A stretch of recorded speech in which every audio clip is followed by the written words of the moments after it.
अपनी ही धारणा नहीं करते हैं और दूसरों को समझाते हैं तो उनका सही असर ही नहीं होगा।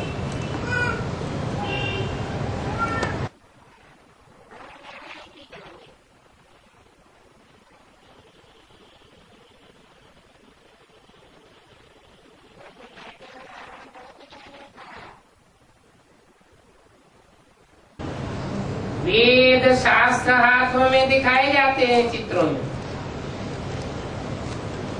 परंतु धारणा में नहीं था। तो लायक हुआ या नालायक हुआ? नालायक ही कहेंगे। ज्ञान नहीं है तो उनमें जरूर सभी विकार है।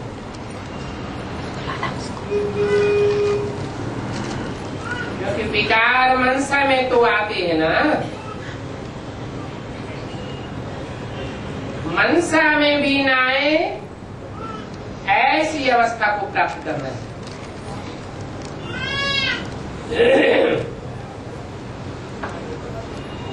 जिसकी मनसा में भी विकार ना आवे वो ज्ञानी तो आत्मा ही तख्त पर बैठने लायक बनती है।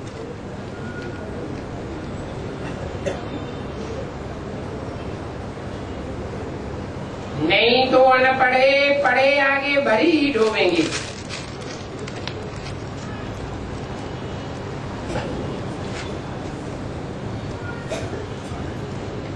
पिछाड़ी में तुमको सब मालूम पड़ेगा।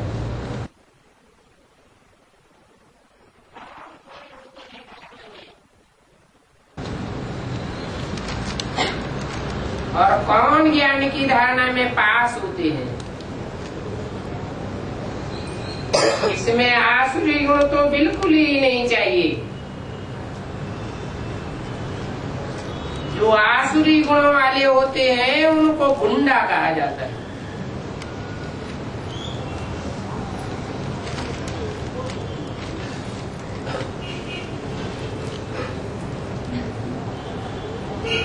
गुंडा गुण माने गुण और डा माने डाल दिए। अब गुणों को ले लिया और गुणों को डाल दिया। गुंडा उनको कहा जाता है जिनमें क्रोध लोभ अहंकार आदि भरे पड़े। तो बहुत मीठा बनना है। कभी भी ऐसी चलन न हो जो समझे कि ये तो गुंडा है। तो बहुत पुरुषार्थ करना है। गुण धारण करना चाहिए ना। क्रिमिनल आई बिल्कुल ही सिविल आई बनानी है। कोई को क्रोध आता है तो कितना तंग करते हैं।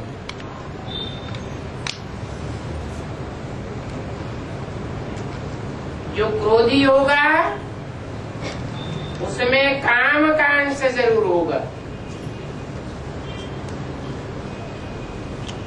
क्रोधी को काम का नशा भी रहता है और सताता है। उनके क्रोध से झट पता पड़ जाता है ये दैवी संप्रदाय है या आसुरी संप्रदाय।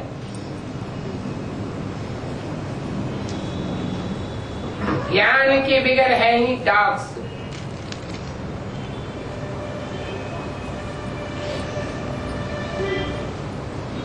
डॉग क्या करता है?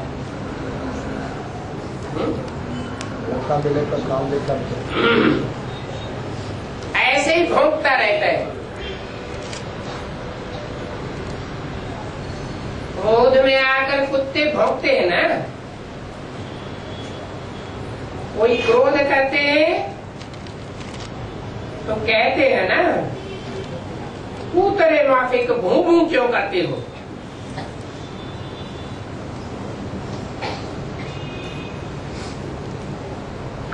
वहां ज्ञान उठा ही नहीं सकती है, तो जरूर उनमें अज्ञानी ही ठहरेगा।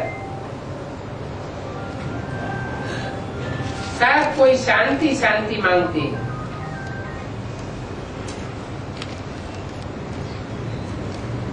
तो जो शांति शांति मांगने वाले हैं उनके लिए पहले पहले तो महिमा करनी चाहिए बाप की, फिर समझाना चाहिए ये सुख दुख का खेल यहाँ ही है। इसी सृष्टि पर सुख और इसी सृष्टि पर दुख और अशांति होती है। हेवनली गॉड फादर ही आकर के हेवन स्थापन करते हैं, और कोई मनुष्य मात्र नहीं है। फादर तो बहुत हैं, लेकिन एक भी ऐसा नहीं है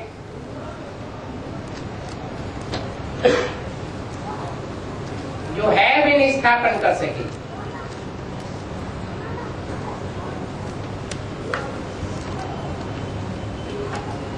भारत ही सुखधाम बनता है।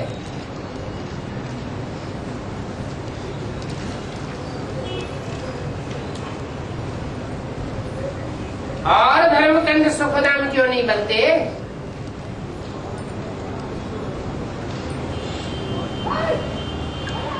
भारत ही दुखधाम बनता है अति का, और धर्मखंडों में रौरव नरक क्यों नहीं होता?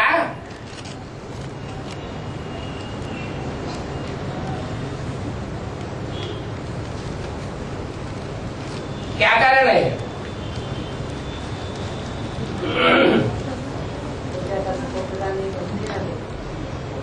क्यों?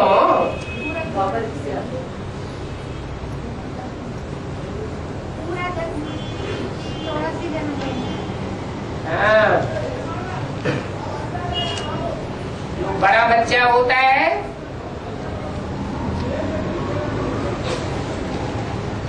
वो गुण भी जास्ती धारण कर सकता है, और नीचे गिरता है तो अवगुण भी जास्ती धारण करता है। बड़े आदमी के बच्चे होते हैं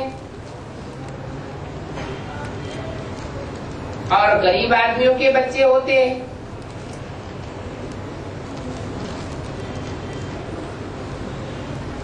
बड़े आदमी का बच्चा कुसंग में आके ज्यादा नीचे गिरेगा या कम नीचे गिरेगा? गरीबों के मुकाबले ज्यादा नीचे गिरेगा, क्योंकि बड़े बाप का बड़ा बच्चा है।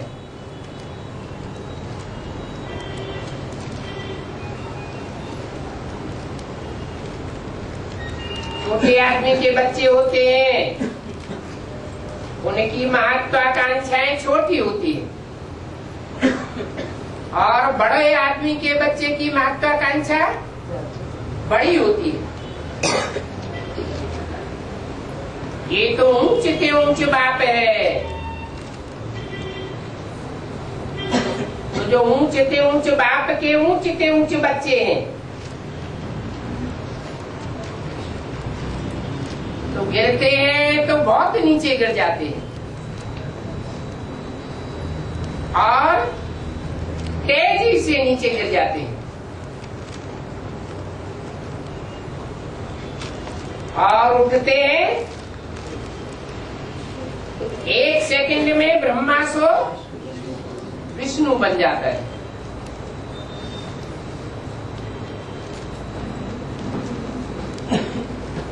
सत्युग में तो एक ही धर्म था, क्यों? कलयुग झूठ खंड में अनेक धर्म क्यों हैं?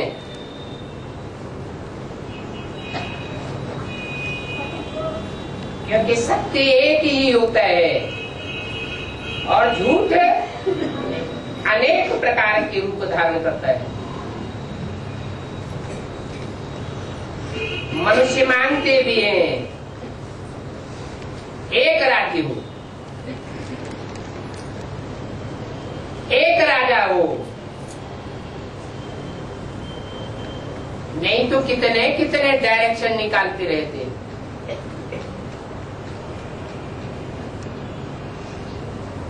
आज तो प्रजातंत्र राज्य है, जो कुर्सी पे बैठा वो नए डायरेक्शन निकाल देता है। आज एक नया डायरेक्शन निकालेगा, कल दूसरा उसके विपरीत डायरेक्शन निकाल देगा। पहला कानून काट दिया, नया कानून सुनाई दिया।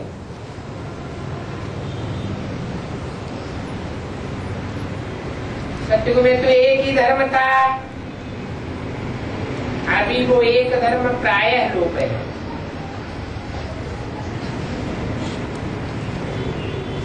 जो एक सतयुग में सप्त धर्म था, सप्त बाप ने स्थापन किया था, वो सत्य पूरा लोप नहीं है। क्या कैसा लोप है? प्रायः लोप है। क्यों?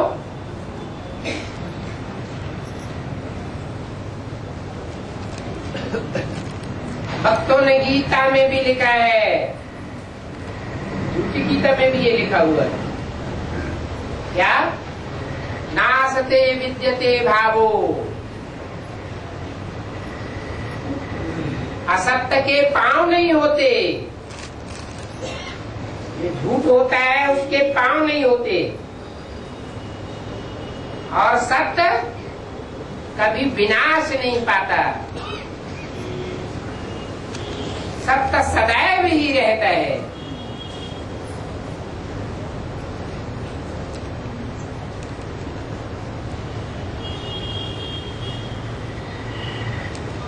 तो एक धर्म का जो मिसाल देते हैं, बनियन ट्री से दिया जाता है।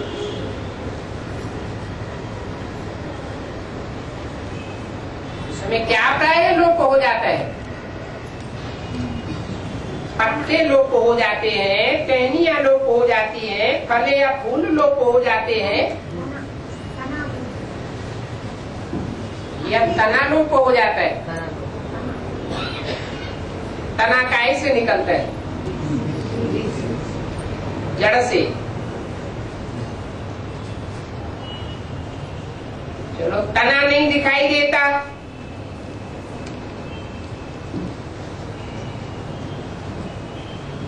वो जड़ तो रही होगी। कोई बहुत रिसर्च करे, खुदाई करे उस स्थान की, तो जड़ फिर भी नीचे दिखाई देगी। जितने भी दूध वाले वृक्ष होते हैं, उनकी जड़ जहां तक नमी मिलती है सड़ती नहीं, और ऊपर आने पर जहां नमी अर्थात पानी नहीं मिलता तो जड़ सड़ जाती है। ये भी सनातन धर्म की आत्माएं हैं, देवी देवता सनातन धर्म की, जिनको बहुत पानी मिला है। माने शूटिंग पीरियड में जिन्होंने बहुत ज्ञान जल धारण किया है, आदि से लेकर के अंत की शूटिंग तक,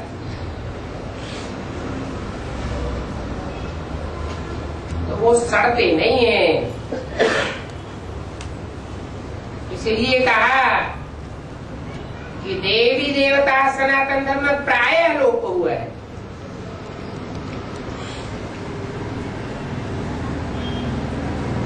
क्योंकि भगवान पढ़ा करके सदगति को प्राप्त कराते हैं।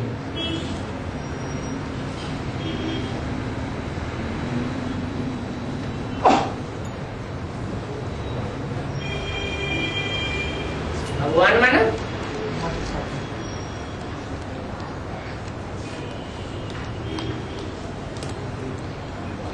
थोड़े जन्म भाग्यशाली हो उसे भगवान कहेंगे, या अनेक जन्म भाग्यशाली रहे उसे भगवान कहेंगे?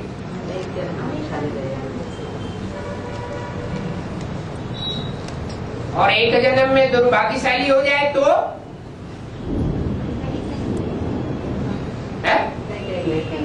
नहीं कहेंगे। भाग्य और दुर्भाग्य आत्माओं को मिलता है जो जन्म मरण के चक्र में आती है, या सुप्रीम सोल को मिलता है?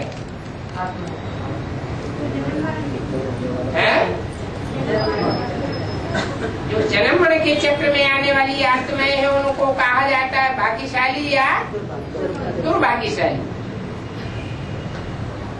तो जो भाग्यशाली आत्माएं हैं उनमें मोस्ट भाग्यशाली उसे कहेंगे जो अंतिम जन्म में ऊपर देखा जाए तो तन से भी दुर्भाग्यशाली, धन से भी दुर्भाग्यशाली, मनोबल से भी दुर्भाग्यशाली, संबंधियों से भी दुर्भाग्यशाली, समाज में भी ठुकराए हुए दुर्भाग्यशाली, सरकारी तंत्र से भी ठुकराए हुए दुर्भाग्यशाली, आखिरी जन्म में दुर्भाग्यशाली हर तरीके से। तो उन्हें भगवान कहा जाए? नहीं कहना चाहिए ना। लेकिन ऐसे दुर्भाग्यशाली को अगर बुद्धि में बैठ जाए कि हमको भगवान मिल गया, भगवान भगवती बनाने वाला मिल गया, तो ये भाग्य सब दुर्भाग्यों को नीचे गिराने वाला है।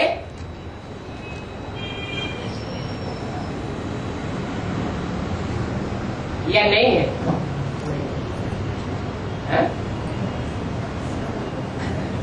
इसको भगवान मिल जाए एवर लास्टिंग, कभी ये निश्चय न आवे कि भगवान मिला है या नहीं मिला है, सदा ही नशा चढ़ा रहे, तो उसे भाग्यशाली कहेंगे या फिर भाग्यशाली कहेंगे?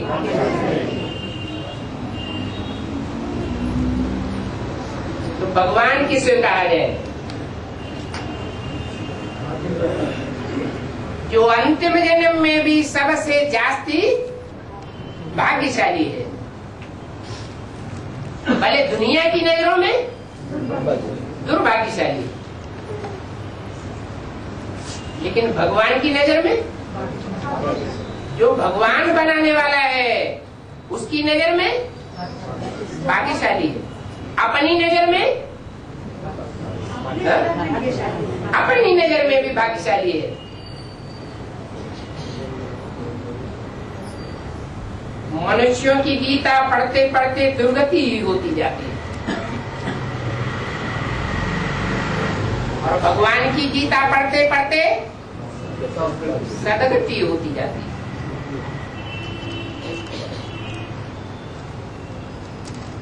मनुष्यों की गीता वो कौन सी होती है? किस मनुष्य की गीता?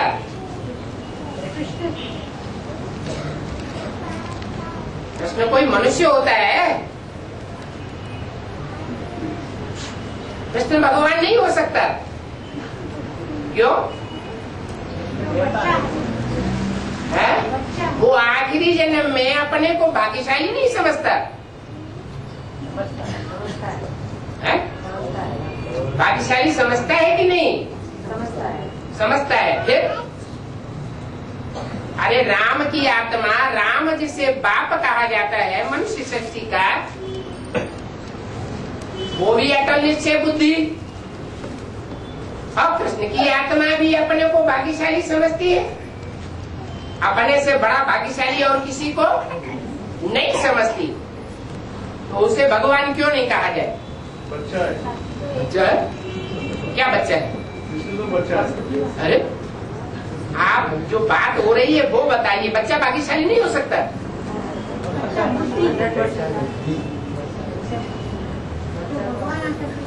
अरे बच्चा भाग्यशाली नहीं होता है क्या? होता है कि नहीं? भाग्यशाली भी होता है, बच्चा दुर्भाग्यशाली भी होता है। तो कृष्ण को भगवान क्यों न कहा जाए?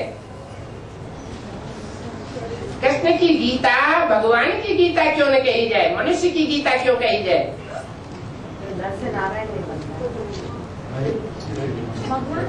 बच्चा बनता है, नारायण नहीं, भाग्यशाली वो जो इसी शरीर के रहते रहते, जीवन के रहते रहते लक्ष्य को प्राप्त कर ले। अंतिम क्षण में हिम्मत हार ना हुआ, हिम्मतहीन कहेंगे जीवन के आखिरी क्षण में, या हिम्मतवान कहेंगे। हार्ट फेल हुआ, वो मनुष्यों का हार्ट फेल होता है जो राजयोग सही रूप से नहीं सीख पाते, भगवान को पहचान करके राजयोग नहीं सीखते, उनका हार्ट फेल हो सकता है। परंतु भगवान से जो डायरेक्ट राजयोग सीखते हैं, धारणा करते हैं ज्ञान की, उनका हार्ट फेल नहीं हो सकता। तो मनुष्यों की गीता पढ़ने से मन की भी दुर्गति होती है और तन की भी दुर्गति होती है। कृष्ण और कृष्ण के फॉलोअर्स की क्या दुर्गति होती है? साकार शरीर छूट जाता है और सूक्ष्म शरीर के बंधन में बंधना पड़ता है।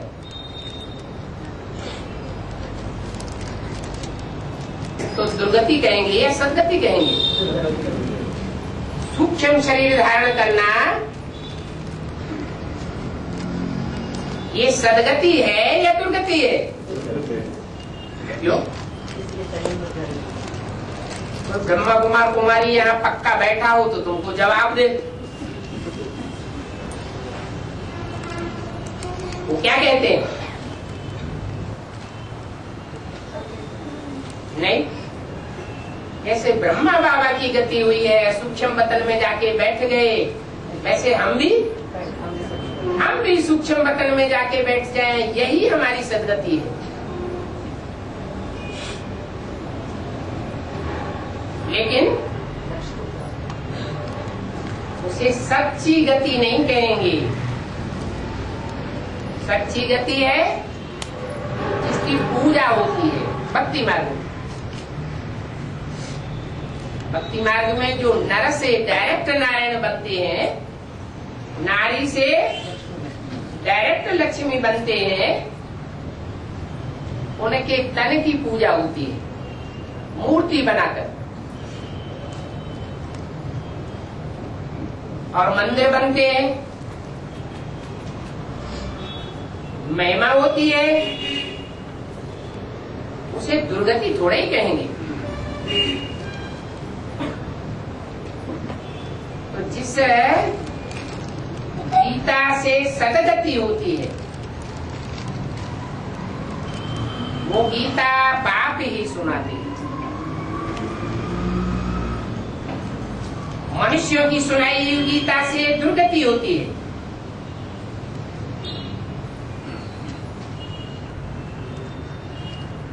बाप सुनाते हैं,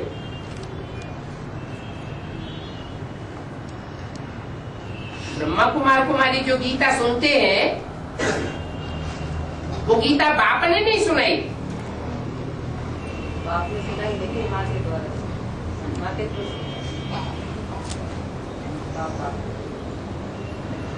नहीं,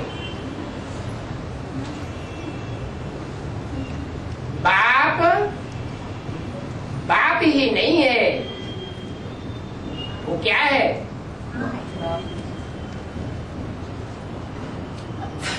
वो टीचर भी है और सिर्फ टीच ही करके नहीं भाग जाता है, उसी एक रूप से सदगुरु भी है, सदगति करके जाता है, बीच में नहीं जाता। इसलिए बाप की गीता से सदगति होती है, मनुष्यों की सुनाई हुई गीता से दुर्गति होती है। जो मुरली है वो मनुष्यों की सुनाई हुई गीता है या बाप की सुनाई हुई गीता है?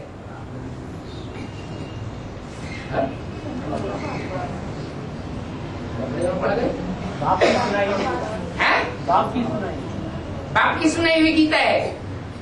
बाप भी है, टीचर भी है, सदगुरु भी है। ब्रह्मा के बाबा के साथ तो माँ का। अब उस गीता को जिसे हम मुरली नाम देते हैं, जो 68 तक सुनाई गई, वो मनुष्य के द्वारा सुनाई हुई गीता है या बाप गॉड फादर के द्वारा सुनाई हुई गीता है? मनुष्य के द्वारा सुनाई हुई गीता है, क्योंकि मनुष्य जिस गीता को पढ़ते हैं, पढ़ करके दूसरों को सुनाते हैं, वो स्वयं उसके गहरे अर्थ को नहीं समझते।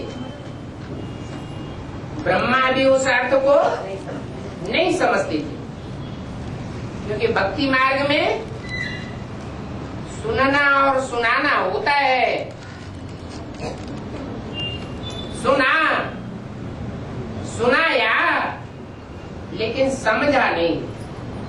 जब खुद ही नहीं समझा तंत्र को, तो दूसरों को कैसे समझावे? समझाया ही नहीं है तो धारणा कैसे करेंगे?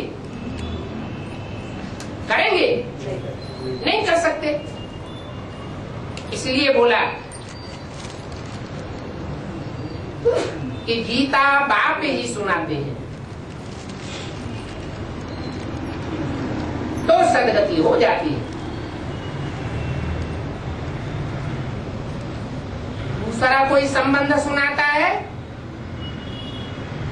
माँ सुनाती है, भाई सुनाता है, दोस्त सुनाता है, तो सदगति नहीं हो सकती। सर्वगुण संपन्न 16 कला संपूर्ण देवता बनते हैं ना। कैसे?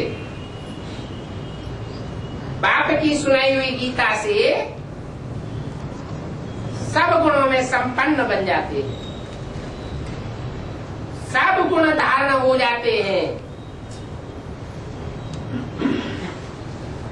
गुणों की धारणा पक्की हो जाती है। 16 कला संपूर्ण बन जाते हैं। जिन आत्माओं की कलाएं कम रह जाती है,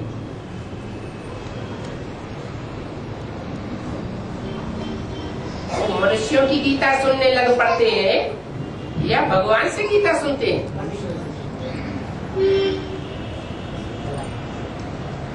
उन आत्माओं में क्या कमी आ गई? कला कि 16 कला संपूर्ण नहीं बने। बाप की मत में मनुष्यों की मत की भी मिक्सचरिटी कर देती है, विविचारी ज्ञान सुनती है।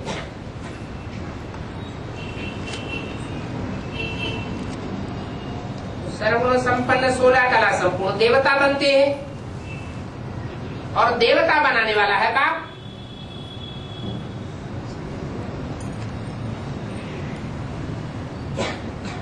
क्योंकि उनके संबंध कौन से होते हैं? जिनसे बहुत प्यार मिलता है? माँ और बाप।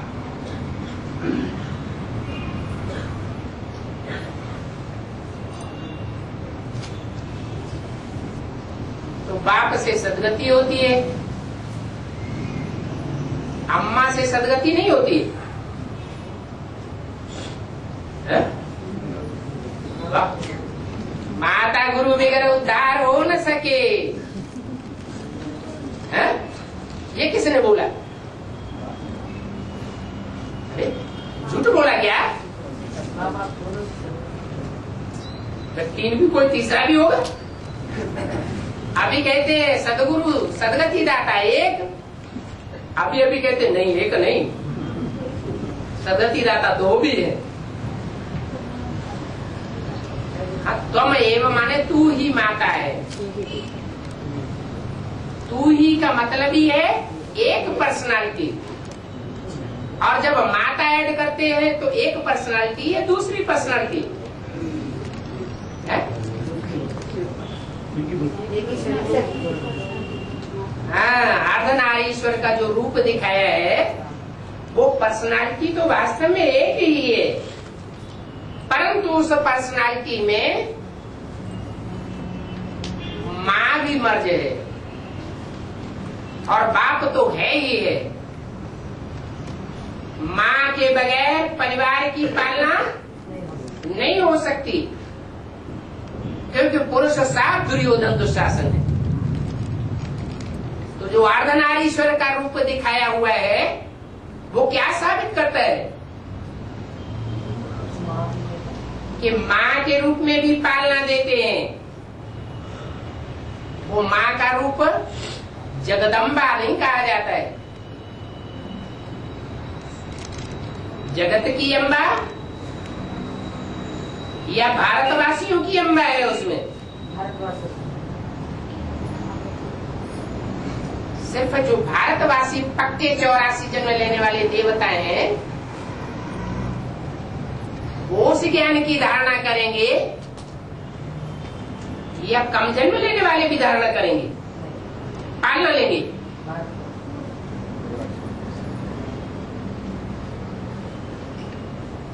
बोला वो मनुष्यों की गीता सुनते सुनते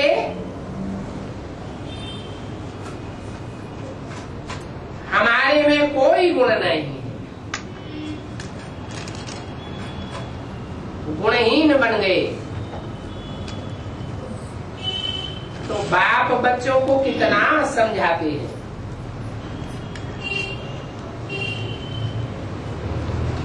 परंतु किसकी तकदीर में भी होना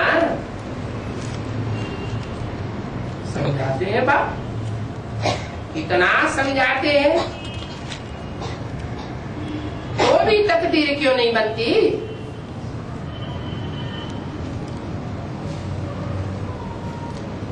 जो एडवांस ज्ञान लेने वाले डायरेक्ट बच्चे हैं उनको समझाते हैं कि नहीं है? समझाते हैं। फिर उनकी तकदीर क्यों नहीं बनती सबकी? अरे डायरेक्ट सुनने वाले कितने होंगे हैं? कितने होंगे? 8 4.5 लाख भगवान के सन्मुख आकर डायरेक्ट सुनेंगे या नहीं सुनेंगे? सुनेंगे। लेकिन सन्मुख के भी 2 अर्थ होते हैं। क्या 2 अर्थ होते हैं? मुख के सामने तो स्थूल में बैठे हैं, देखने वाले समझते हैं ये सन्मुख है, लेकिन वो देह मात्र से सन्मुख है या मन बुद्धि से भी सन्मुख है, दिल से भी सन्मुख है? ये पक्की गारंटी है? ये गारंटी नहीं है कि जो सन्मुख बैठे उनकी मन बुद्धि में कोई विपरीत संकल्प पाप के नहीं चलते होंगे। अगर चलते हैं तो उनको सन्मुख कहें या विमुख कहें? जरूर कहेंगे वो विमुख है। तो कहेंगे इनकी तकदीर में ही नहीं। जरूर कोई और को दिल का दिलावर बनाते हैं, उनको अपनी दिल की सारी बातें सुनाते हैं, और बाप को बाप को अपना पूरा पोताबेल नहीं देते, दिल खोल करके सारी बात नहीं बताते।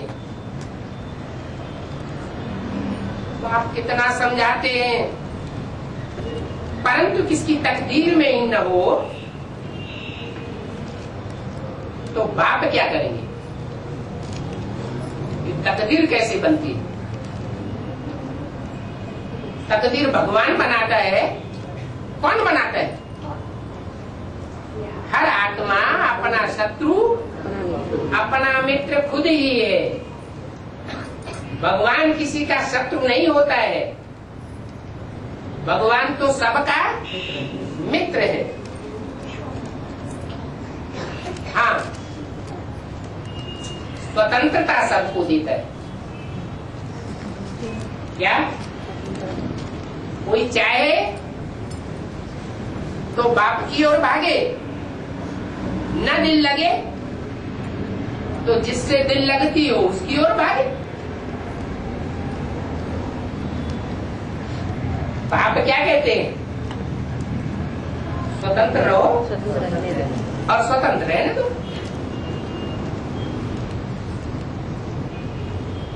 तो बोला किसकी तकदीर में नहीं है तो तदबीर भी क्या करेंगे? जो तकदीर में नहीं है, क्या बात हुई? क्या कारण बताया? क्यों बनाते हैं दूसरों को बाप? अरे जब असली मिल गया तो दूसरों को क्यों बनाएंगे?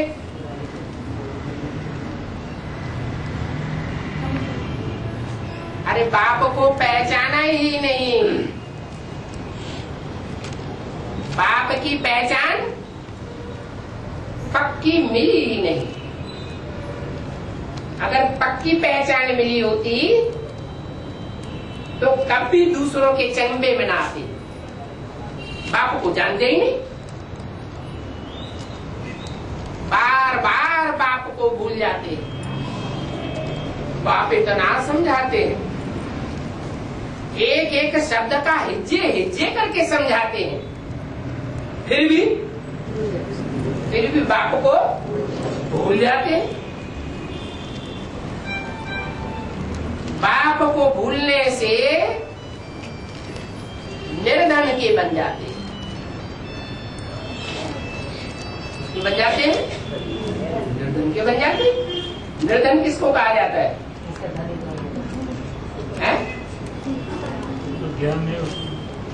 हाँ, जिन्होंने ज्ञान धन उठाया ही नहीं, जिन्होंने बाप से ज्ञान धन लिया ही नहीं, ऐसे निर्धन के बन जाते हैं। सतो प्रधान, सतो रजो तमो में तो सबको आना ही है। क्या ऐसी कोई आत्मा है जो ब्रॉड ड्रामा में या शूटिंग पीरियड में 4 अवस्थाओं से पसार न होती हो? सब आत्माएं पसार होती है। सब आत्माएं पसार होती है। तो प्रजापिता आत्मा है या नहीं है?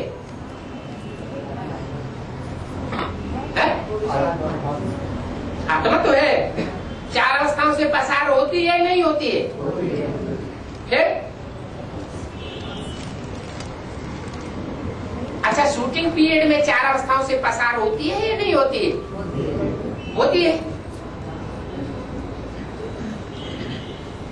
तो पसार होती है तो वो भी निर्धन की बनती होगी।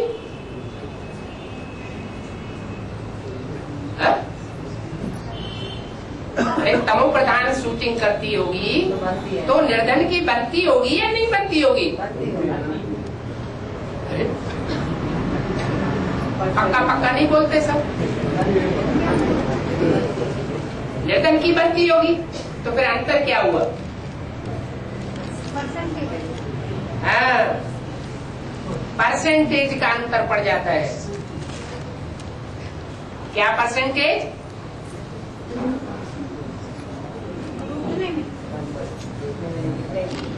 कोई ऐसी परसेंटेज होती है जैसे अष्टदेवों की परसेंटेज, उनकी फिनिशिंग में थोड़ा अंतर होता है, बाकी देखने में कोई अंतर नहीं आता, क्योंकि 8 के 8 ही हीरे हैं या मोती माणिक हैं, 8 ही हीरे हैं।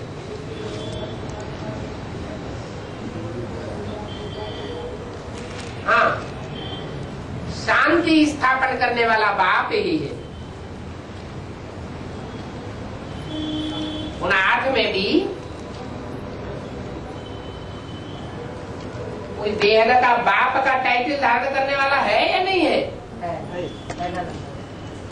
वो एक है जिसमें वो सुप्रीम सोल बाप प्रवेश करते हैं।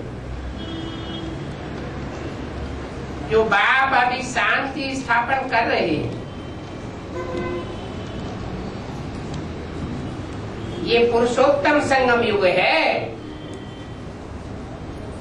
पुरुषोत्तम संगम युग में बाप ही आकर के शांति स्थापन करते हैं। उनको शांति देवा भी कहा जाता है, देवा भी कहा जाता है। भगवान को देवता कहा जाता है क्या? भगवान भगवान है या देवता है? तो भगवान है, पर देवता क्यों? जिसमें प्रवेश करता है वो पहले पहले देवता बनने वाला है। तो शांति स्थापन करने वाला वो बाप ही है जो अभी स्थापन कर रहे हैं। कॉन्फ्रेंस में तो तुम बहुत अच्छी रीति समझा सकते हो,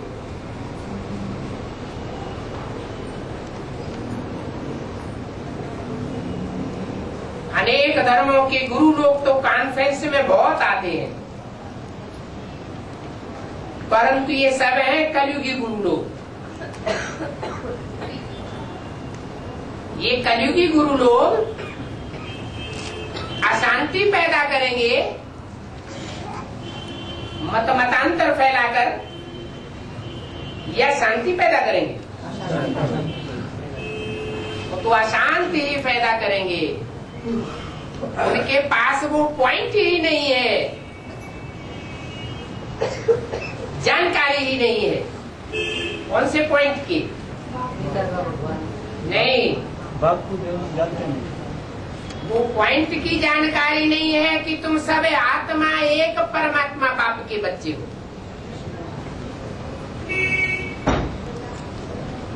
सारी दुनिया एक बाप के प्रैक्टिकल बच्चे बने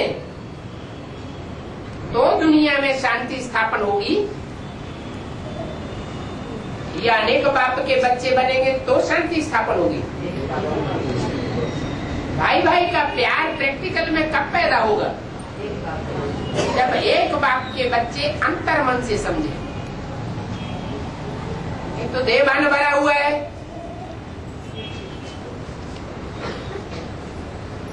ये सब कलयुगी गुरु है जो कॉन्फ्रेंस में इकट्ठे होते हैं। वो बल शांति सम्मेलन करते हैं कि शांति दुनिया में कैसे स्थापन हो, परंतु उनके अंदर हर आत्मा के प्रति समान भाव नहीं हो सकता।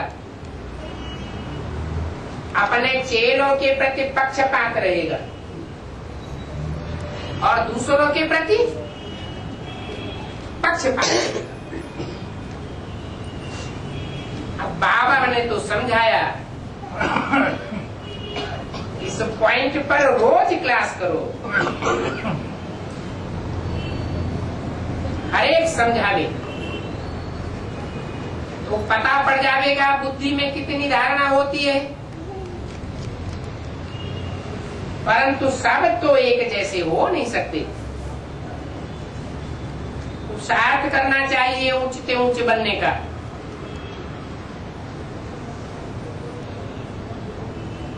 पत्थर बुद्धि से पारस बुद्धि सतो प्रधान बनना है।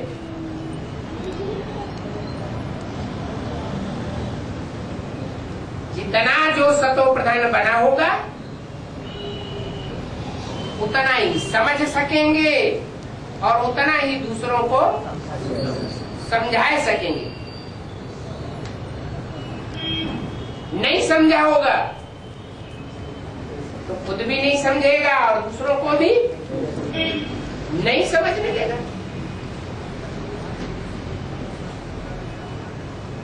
समझना है और समझाना है कि विश्व में शांति कैसे होती है, कैसे बताइए।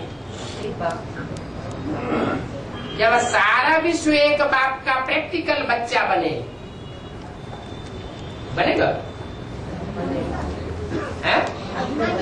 कहाँ बनेगा? एक बाप के बच्चे बनेंगे? 84 जन्म लेने वाले बनेंगे? सर्वगुण संपन्न 16 कला संपूर्ण बच्चे बनेंगे? है? नहीं बनेंगे। है? बनेंगे? तो 4.5 लाख भी है, कुछ न कुछ 84 जन्म लेने वाले 9 लाख भी है।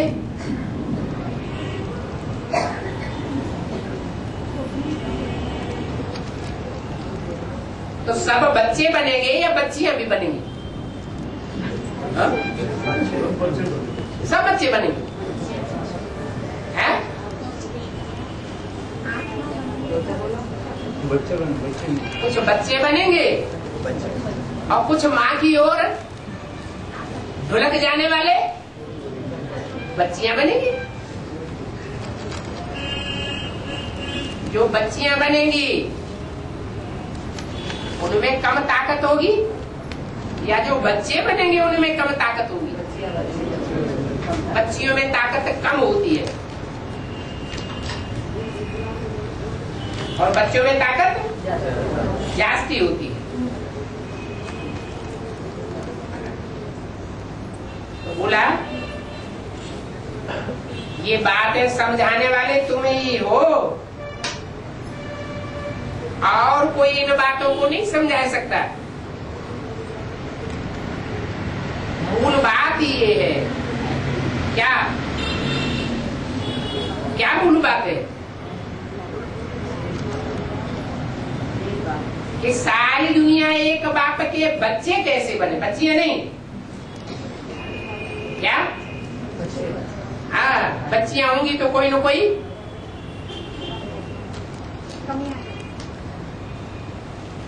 कोई उठा ले जाएगा, नहीं भी उठा ले जाएगा तो बाप को कोई न कोई को अर्पण करना पड़ेगा। पड़ेगा या नहीं पड़ेगा? पड़ेगा।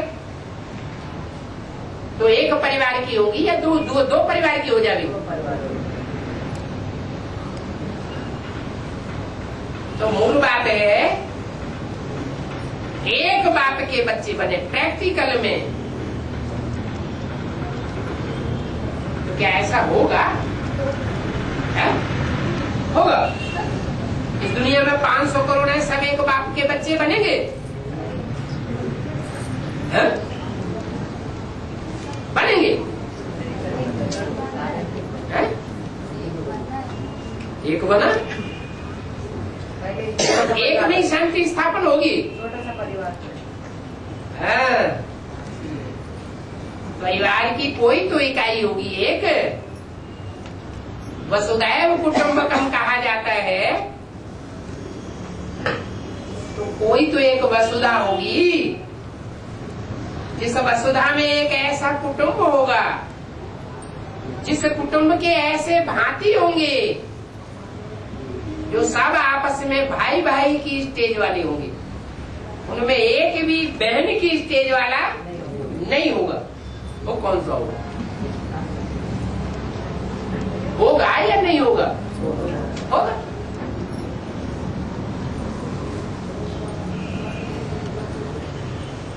तो ये बातें समझाने वाले तुम ही हो मूल बात यही है।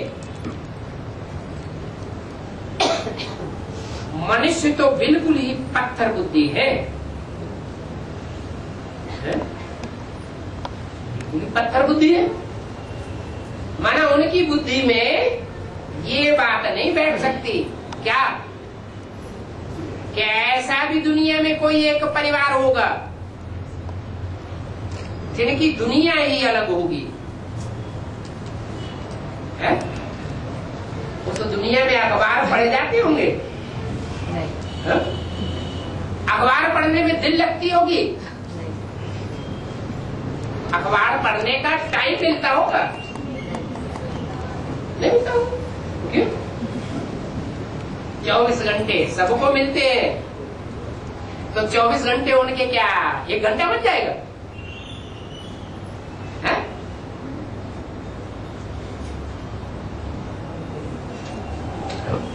उनका 1 घंटा बन जाएगा 24 घंटे का। रात दिन मिलाकर के 1 घंटे के हो जाएंगे क्या? फिर उनको टाइम क्यों नहीं मिलेगा, है? उनको अखबार पढ़ने का, टीवी देखने का, टीवी के सीरियल में दिल लगाने का टाइम क्यों नहीं मिलेगा? अच्छा टाइम मिले भी लेकिन दिल क्यों नहीं लगेगा, है? विश्व का जानकारी है ना, विश्व जानकारी, विश्व का जानकारी, विश्व जानकारी, सेवा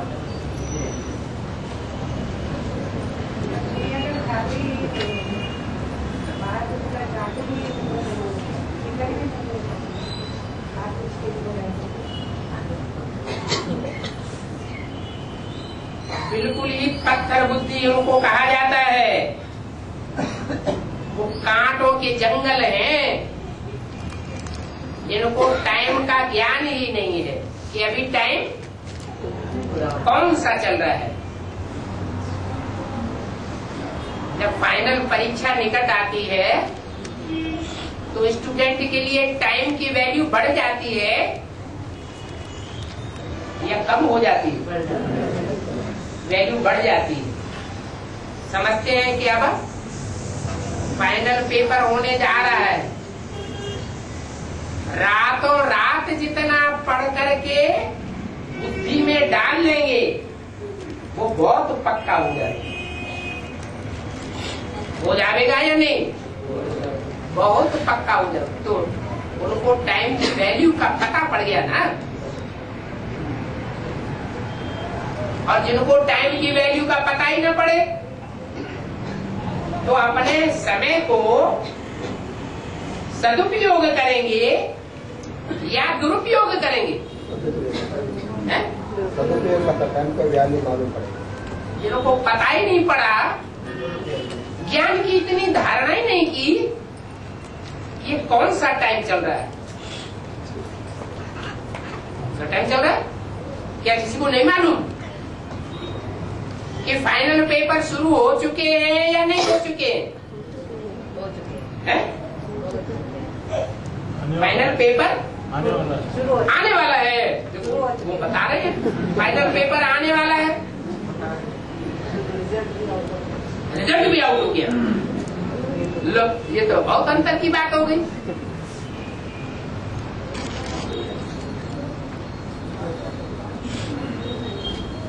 इधर माताएं कहती हैं रिजल्ट भी आउट हो गया, कोई भाई कहते हैं अभी तो शुरू होने वाला है फाइनल पेपर,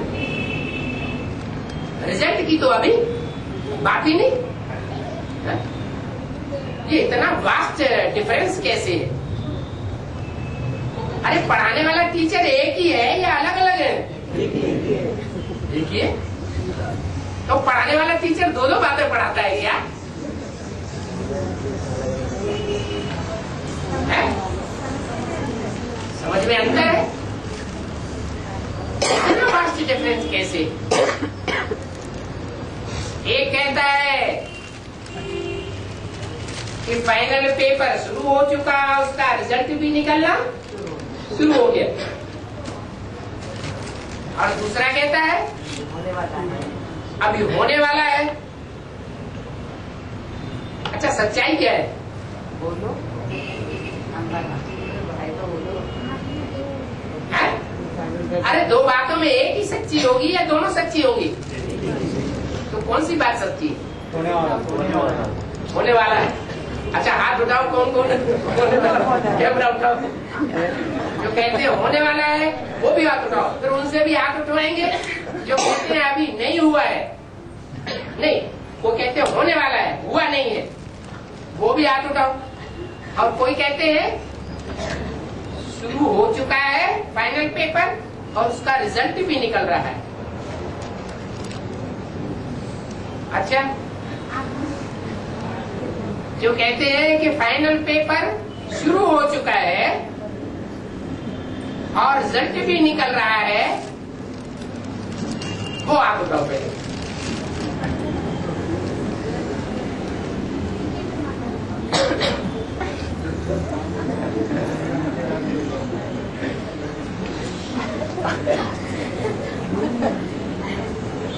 अच्छा, आप बोलो, बात उठाओ। जो कहते हैं फाइनल पेपर अभी शुरू ही नहीं हुआ है और उसका रिजल्ट अभी निकला ही नहीं। जब फाइनल पेपर ही नहीं हुआ तो रिजल्ट निकलने का तो सवाल ही नहीं होता। वो हाथ उठाओ।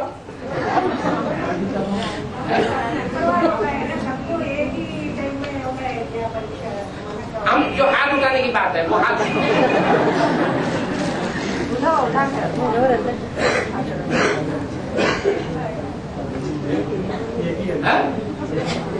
लोग अभी जो माता बोल रही थी शुरू हो चुका है, वो भी नहीं हाथ उठा रही। शुरू हो चुका है, मैंने तो हाथ उठाया। दूसरा क्वेश्चन है ना, दूसरा क्वेश्चन का वही तो क्वेश्चन है। जो कहते हैं कि फाइनल पेपर शुरू हो चुका है और उसका रिजल्ट भी निकल रहा है, वो आप बताओ। अच्छा, बस इससे ये साबित हुआ कि कोई कोई ऐसे हैं जो परीक्षा ही नहीं देना चाहते। क्या पता नहीं शुरू हो चुका है कि नहीं शुरू हो चुका है, रिजल्ट निकल गया है या नहीं निकल गया है, इस लसड़े में पढ़ने की हमको दरकार नहीं है।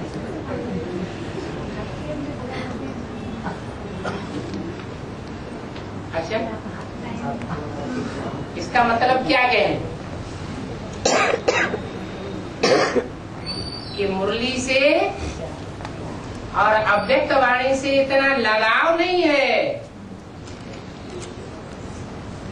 जितना लगाव बाबा ने बोला है कि एक भी पॉइंट मिस नहीं होना चाहिए। काहे का? मुरली का। जो रोज की मुरली आती है या तो समझते नहीं है कि मुरली क्या है, यही नहीं समझते हैं कि मुरली क्या है, है? मुरली किसे कहा जाता है?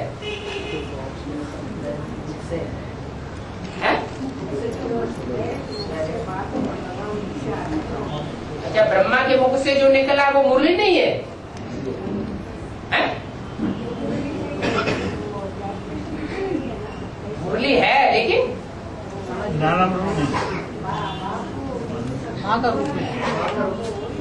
नहीं निकला। गीता के भगवान के मुख से मुरली नहीं कहेंगे। किसके मुख से है? कृष्ण के अंतिम जन्म के मुख से है या गीता के भगवान के मुख से है? कृष्ण के अंतिम जन्म के मुख से है, लेकिन जो गीता का भगवान है, गीता का भगवान महाभारत युद्ध के दौरान प्रैक्टिकल में काम करता है या महाभारत युद्ध का ज्ञान ही नहीं हो पाता।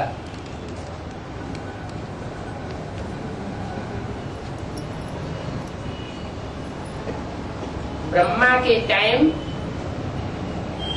1968 या 18 जनवरी 69 तक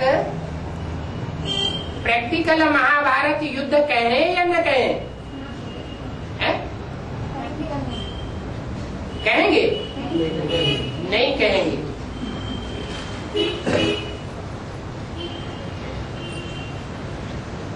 ये जरूर है कि महाभारत युद्ध सामने खड़ा हुआ है।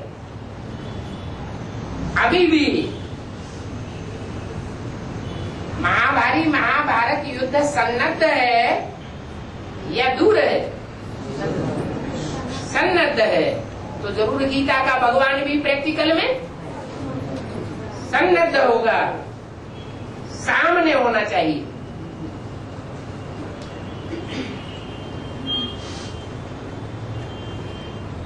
तो भगवान गीता का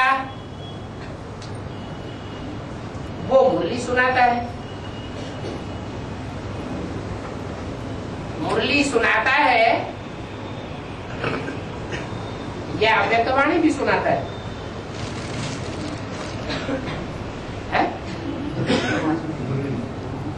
मुरली ही सुनाता है, अव्यक्तवाणी भी सुनाता है, अव्यक्तवाणी भी सुनाता है। क्लैरिफिकेशन सुनाता है या अव्यक्तवाणी सुनाता है? क्लैरिफिकेशन सुनाता है टीचर के रूप में, तो उसको मुरली कहा जाता है। नहीं तो कागज के पत्तों को मुरली नहीं कहा जाता है।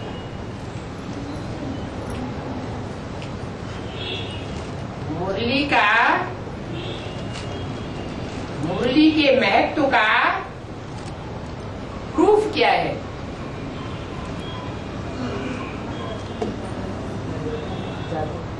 एक तो मुरली में जादू है परिवर्तन का,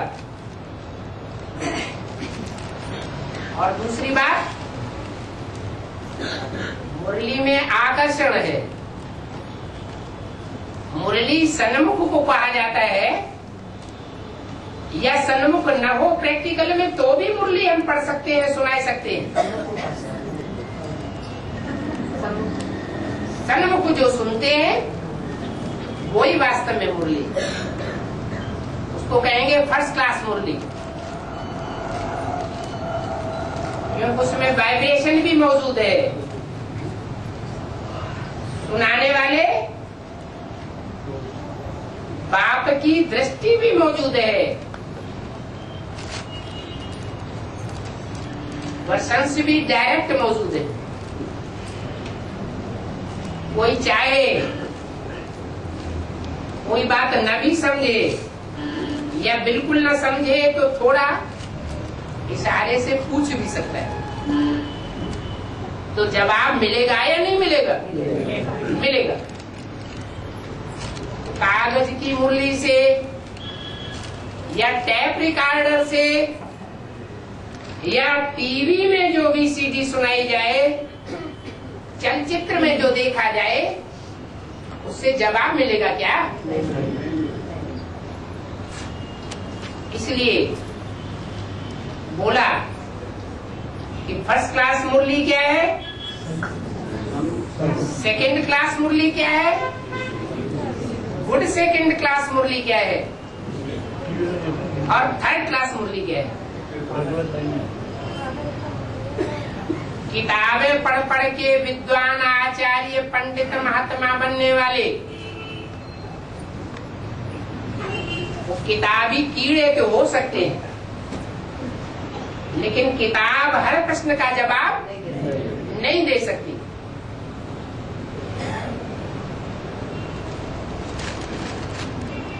और डायरेक्ट बैठ करके सुनेंगे तो हर प्रश्न का जवाब भी मिलता है।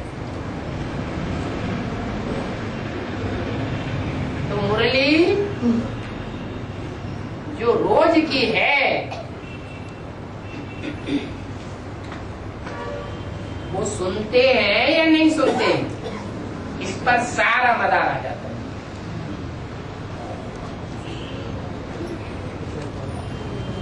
कोई मुरली सुनने में पंक्चुअल है और रेगुलर है, चलो क्लास में अर्थात संगठन में आकर के नहीं सुन पाते हैं कभी कभी, क्या नियम में बंधे हुए हैं? क्लास में न भी सुन पाते हैं, गीता पाठशाला में न भी सुन पाते हैं, तो घर में जरूर सुनेंगे।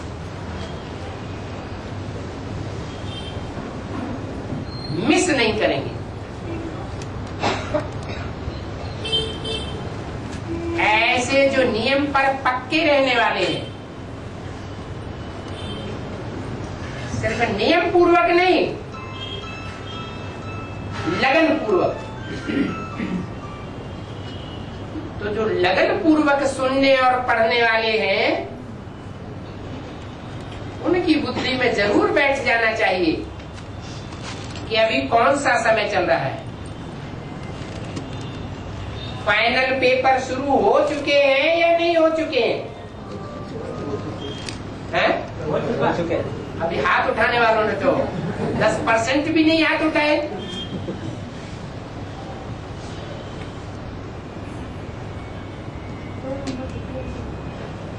क्या ये क्लैरिफिकेशन आया नहीं?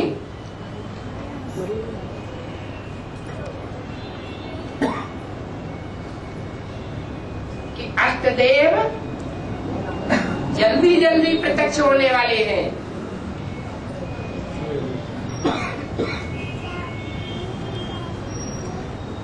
अभी लेट का बोर्ड लगा है,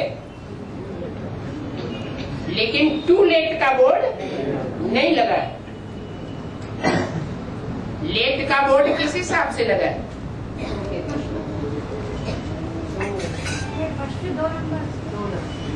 क्योंकि 8 में जो मुख्य 2 हैं,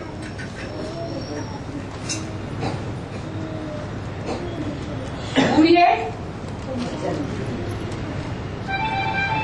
और चंद्र के गुणों से भरपूर है, तो सब सूर्यवंशी, 8 ही सूर्यवंशी है। लेकिन एक है 100% सूर्यवंशी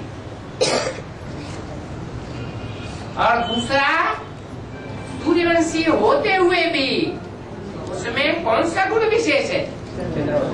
चंद्रवंशियों का गुण विशेष है। ये दोनों के पार्ट अव्यक्त वाणी के क्लैरिफिकेशन के आधार पर ही नहीं, अव्यक्त वाणी से भी क्लियर हो चुके।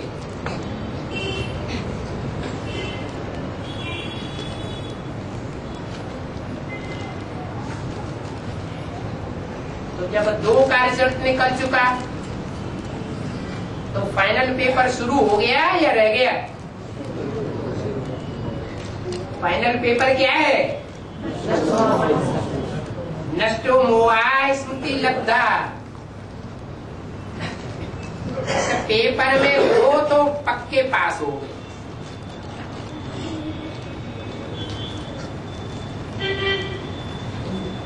बाकी जो रहे हुए हैं वो भी जल्दी ही प्रत्यक्ष होने वाले हैं।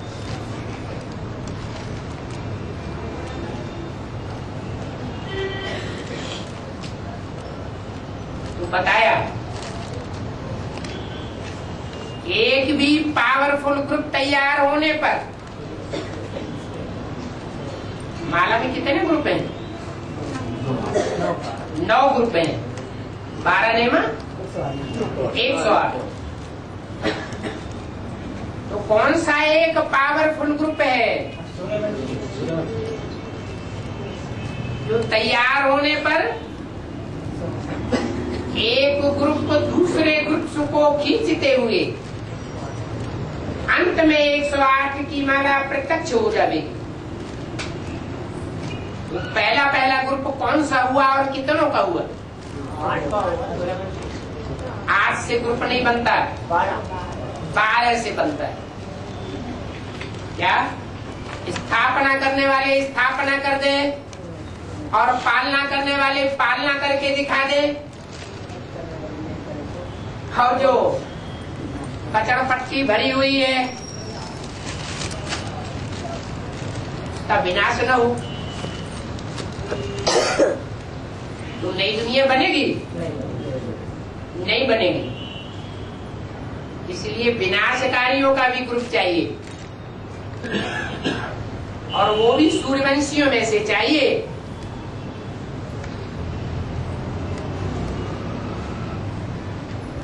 तो 4 4 और 4 कितने हुए? 12 हैं।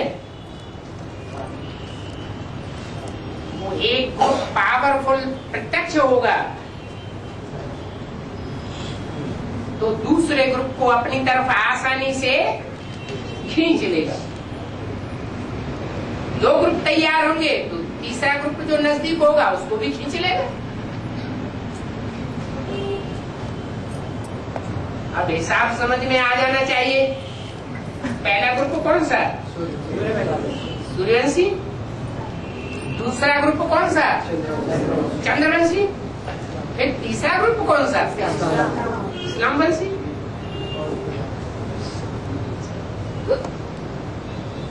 उनमें भी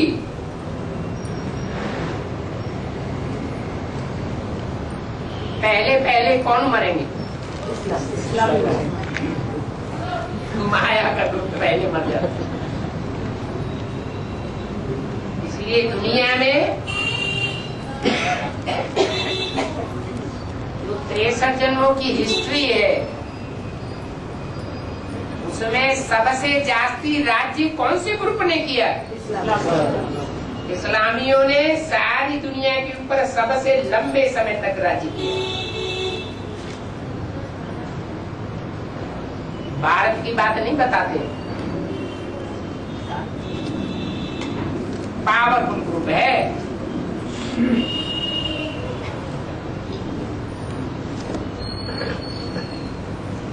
ये आत्मघाती ग्रुप के दस्ते कहां से निकलते हैं? इस्लाम से ज्यादा निकलते हैं या मुसलमानों से निकलते हैं? ये हिम्मत का काम है या सबको ऐसी हिम्मत कर सकेंगे? हिम्मत का काम है। ओम शांति।